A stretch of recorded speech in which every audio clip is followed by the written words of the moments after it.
just a stop away from where she waits, and it's driving me crazy. First of all, everyone wants to know where you've been since the U.S. Championships.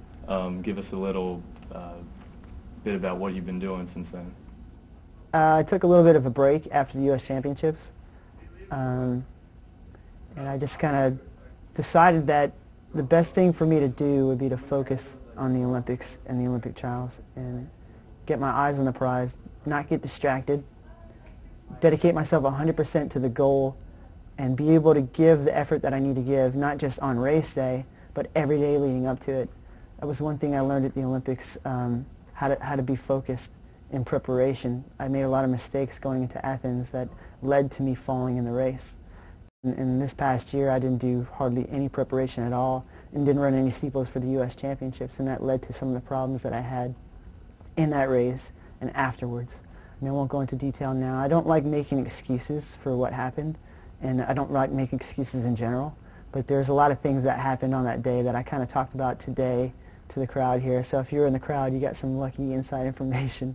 It's just, you know, I'm the kind of guy that if something doesn't go right, I learn from it and move on and use it to build onto my next experience. So that's what I'm going to do this year going to 2008. I wanted to do the marathon trials, and I knew that I could run well if I did it, and I really wanted to run in New York in front of the crowd here because everybody's so nice to me here. I'm so lucky with the fan base I have here and the support that I have here from guys like Tom Nohilly, who's a steeplechaser, who almost made the team a couple of times, just missed it short a couple of times, but he's been helping me, you know, stay on my game and stay healthy, and, you know, the support system I have with New York road runners, if I ever need anything, they're always there to, like, help me get information or connect me to the right people. So there's a great support system here in New York, and the support I have from Adidas as well. It's like everything is here, so I just want to take advantage of it the right way and make sure that I prepare properly. So I didn't think doing the marathon trials would be my best interest as far as performing at the Olympics. I think the steeplechase is going to be the race to do for me. So shifting to the trials, you touched on them. Have you ever experienced the build-up or all the hoopla for a race like there has been for this trials here? I've never experienced anything like this before, and I, you know, unfortunately don't have the experience to know what it was like back in the early 80s, late 70s. I suspect it was this is similar to what it was like then.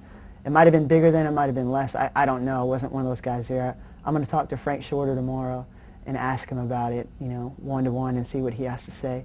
I have a feeling that this is like, well, just with the information age and the internet and things, has to be the biggest and most covered Olympic trials marathon ever, and it has to be like one of the deepest, if not the deepest race. There's no telling who's going to win this race. Everybody's so talented, and they're not just talented, but they're so well prepared. Everybody's bringing their A game. They've been on this course, checking it out, trained on here. Some of them raced on here. They're ready to roll, and it's anybody's race. It's just going to come down to who really wants it the most and who doesn't have bad luck in the race. I don't want to hear a top three or anything. What is your one fearless prediction that's going to happen that you don't think anybody else sees coming? I don't want to give my fearless prediction because then I feel like the person who it's about will hear it and will affect their race. So I want to keep it to myself because I know this person's gonna break out and surprise a lot of people, and you know, they haven't been getting the due respect I think they deserve. So I'm not going to say who it is, and I want you to know who you are. That I'm rooting for you behind the scenes, and you know who you are.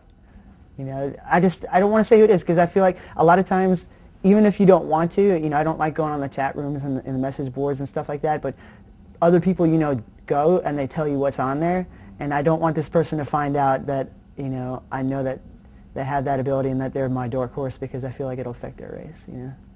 It's always good to go in a race with a fresh mind. You know, you don't want any distractions. You don't want anything weighing on your shoulders, so I'm not going to put any pressure on this guy.